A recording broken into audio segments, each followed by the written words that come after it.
తెనాలిలో పోలీసుల ట్రీట్మెంట్ పైన నీ పార్టీ సోకాలేంటి జగన్ రెడ్డి? వాళ్ళు శుద్ధపూసలా? ఆ ముగ్గురు మీద 28 క్రిమినల్ కేసులు లేవా? రౌడీ షీట్ తెరవలేదా? కానిస్టేబుల్ చిరంజీవి మీద హత్యాయత్నం చేయలేదా? వాళ్ళేదో స్వాతంత్ర సమరయోధులైనట్లు తెగ బాధపడిపోతావేంటి జగన్ రెడ్డి?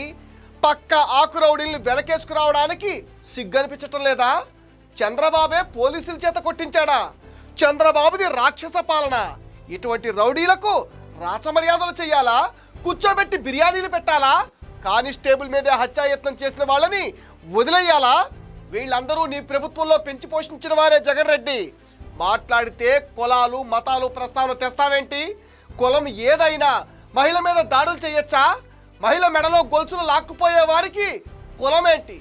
గంజాయి సేవించి దాడులు చేసే వీళ్ళు శుద్ధపోసరని నీ పేపర్లో టీవీల్లో ఎలా చెప్తావు జగన్ రెడ్డి? రౌడీలను గంజాయి బ్యాచ్ని వెనకేసుకొస్తున్న నిన్ను చూసి జనం అసహించుకుంటున్నారు జగన్ రెడ్డి. నీకింకా బుద్ధి రాకపోవటం నీ కర్మ.